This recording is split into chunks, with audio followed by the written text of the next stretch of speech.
Now we are talking about the Border Gavaskar Trophy. Guess who we have joining us live on the program, live from Perth, one half of the Border Gavaskar Trophy. Sunil Gavaskar joins us live. Sunil, the 10th win that India has got on Australian soil.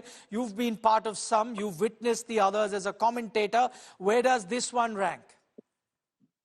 Well, this one ranks, very, very high because, after being dismissed for 150, to come back in the manner that this Indian team has done is really, really praiseworthy. Saima, I'm just not going to talk about, India versus Australia, but in general, can you remember in the recent past or in your living memory, a team dismantle an Australian team on Australian soil, the manner in which this Indian team has done? Because yes, Australia has lost by bigger margins.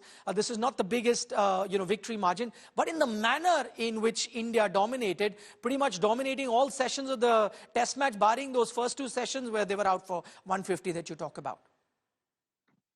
Yes, I think so. I think in 1977-78, India defeated Australia by an innings at Sydney. Before that, I think at Melbourne, they won by also a massive margin, about 220 odd runs. So yes, I think India has had wins, and I understand public memory is short, and who's going to go back, almost 50 years. But yes, I think India has had some pretty good victories then as well. Saima, you think one other reason, and not just the victory margin, one other reason that we're celebrating this win so much is the fact that, you lost 3-0 at home. You had your backs against the wall. Then we heard stories from Australia that they're going to be preparing these bouncy, spicy pitches, more experienced bowling lineup that Australia has. How is it that this fragile Indian batting lineup going to deal with it? And then they deal with it in this fashion. That's what adds to the charm of this win? Definitely, yes. Particularly because, the team was dismissed for 150. And the way they came back in the second innings, that 200-run opening partnership, people don't even talk about that opening partnership. But that partnership was the one that gave India the belief that they can go on and dominate this attack later on. And that's exactly what happened. And that's why I think this massive margin, this is the biggest margin that India has won, if you discount the innings victory at Sydney. But I can't recall any other victory against Australia in Australia which has been as big as this one. And just to reiterate, the kind of impact or the mental scars that the Indian team would have left on this Australian team.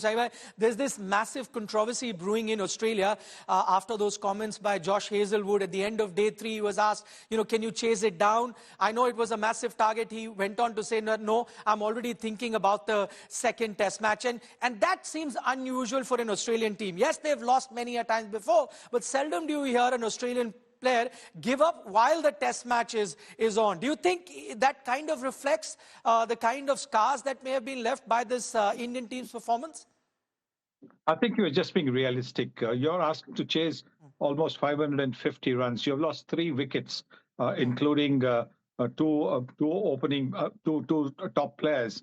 So you're naturally going to know that, this 500 mark is not going to be possible.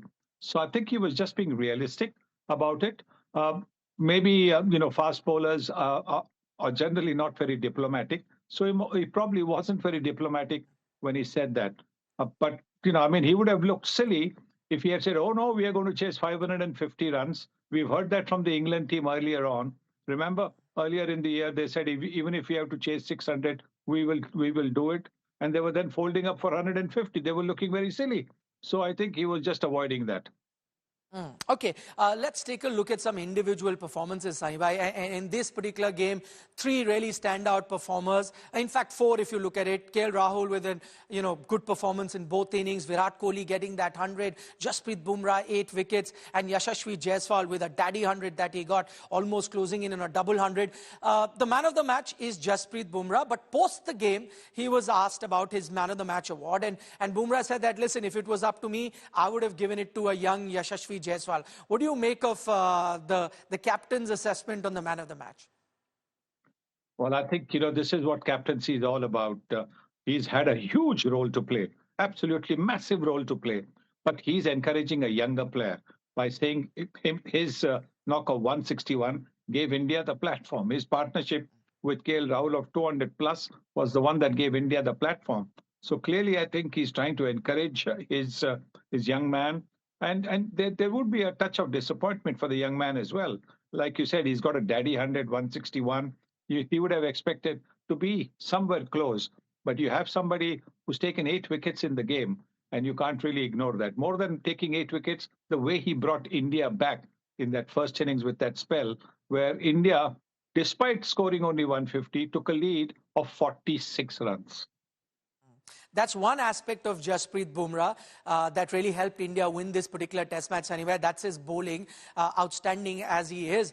Jasprit Bumrah, the captain, didn't have a great start to his captaincy career in England, but now has had this win. You see a future test captain in Jasprit Bumrah? Yes, I think he's only 30. So yes, clearly I think he has shown that he can handle the cares of captaincy.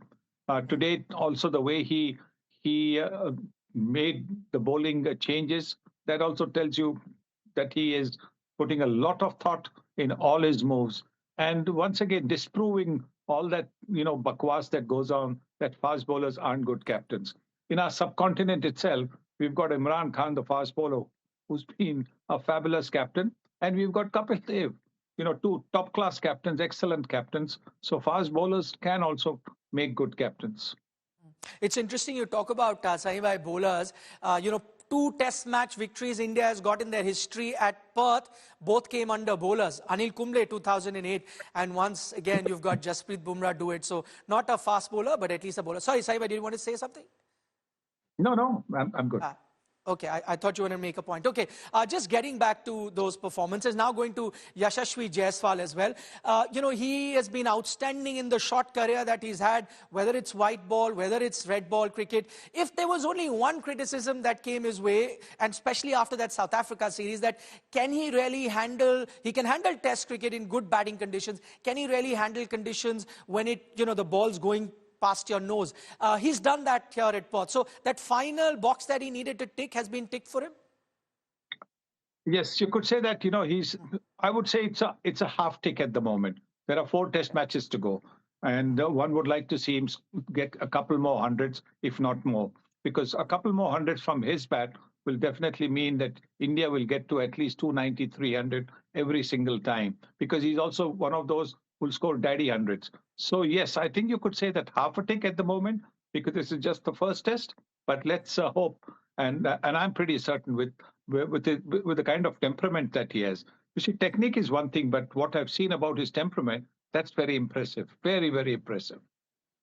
So we are miles away. You were there in Perth. So there was this one little debate that everyone here in India is having. First innings, we realized that, the pitch was doing a lot.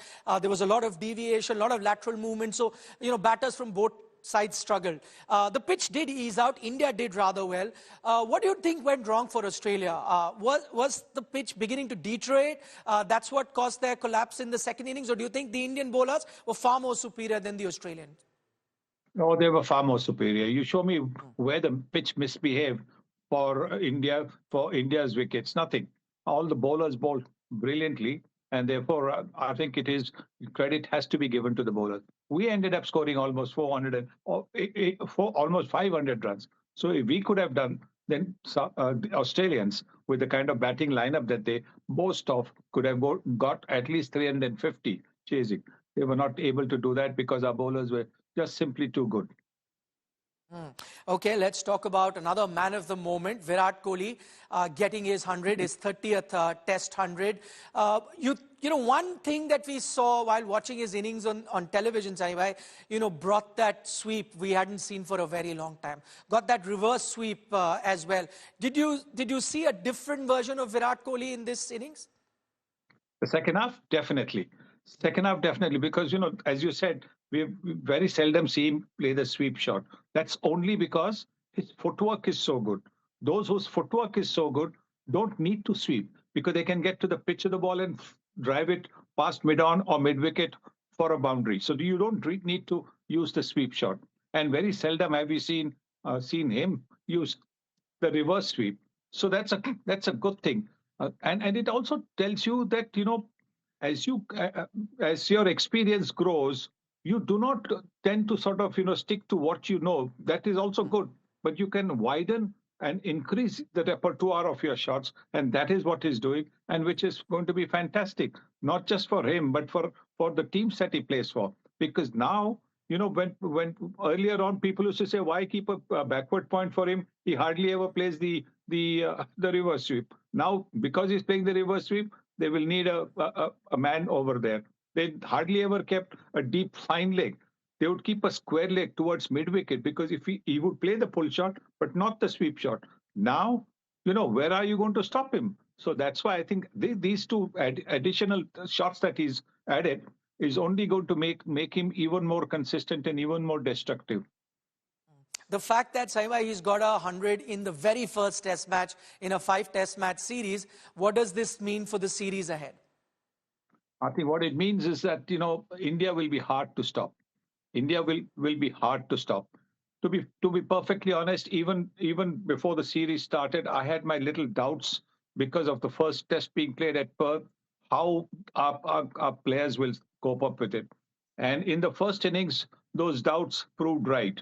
But again, in the second innings, and the way our bowlers brought the team back, that is what gave our batters the belief. Hang on a minute, the bowlers have done the job. We get the kudos all the time. Let us now give our bowlers a huge total, lots of runs in the bank, and so we can have more of an attacking field. Just an extension of that question, Saibhai. I remember speaking to you before this test match series started, and India needed to win at least 4 test matches in Australia to qualify for the WTC final. At that moment, you were absolutely realistic. You said, no chance 4-0. Do you see there's a glimmer of hope? Do you see that happening, or am I getting a little ahead of myself? Well, now with this kind of a win, why not? I think there is more than a glimmer of hope with this win, with the way everybody has contributed. Have a look at this team's performance. Everybody has done something or the other. Today, Dhruv Jurel took that lovely catch, reflex action catch. He hadn't scored runs with the bat, but that reflex action catch to dismiss Mitchell Stark, who can be a stubborn customer, also showed that every player in this 11 has made a contribution, and that's always good to know that you have got players who have now the confidence of having done well in the test. So when it again for the remainder of the series, they will believe that they can do it again. Final question on this test match, Sanibhai. We'll, of course, try and touch upon the IPL auction as well. But Rohit Sharma is already there. We've seen him practice against the pink ball. Most likely he slots into the 11 next test match. If Shubman Gill is fit, if Gill is fit, Rohit Sharma is back into the 11. So 2 players coming in. Who are the 2 players that go out for you then? I think Devdutt Padikkal and Jurel. These are the 2 who will make way for Rohit Sharma and Shubman Gill. That looks the most likely scenario. And your captain is Rohit Sharma?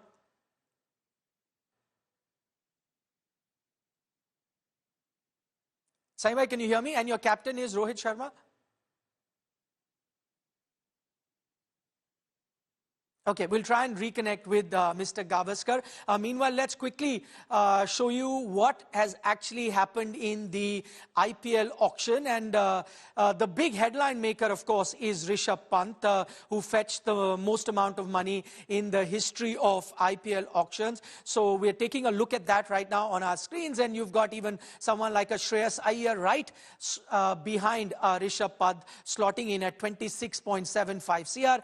Rishabh Pant is there at 27, and then you've got Venkatesh Iyer at 23.75, Arshdeep at 18, and Yuzvendra Chahal at 18. These are your top 5 buys so far in the IPL auction. Saibhai, what have you made of the auction so far? And I'm focusing on these 5 big buys. Rishabh Pant going to Lucknow, Venkatesh Iyer going for 23.75 CR, 2 big talking points. What do you make of it? Well, I think it's good luck to them. I mean, they've got the big bucks. That is fantastic for them. And now they've got to give back that much worth to the franchise. That's what they've got to do. I only hope that sometimes when you've been bought for such a lot of money, there is a lot of pressure to live up to that. As long as they perform, I don't think there should be too much of an issue at all. All right, Mr. Gavaskar, we'll leave it at that. Thanks so much for joining us from Perth.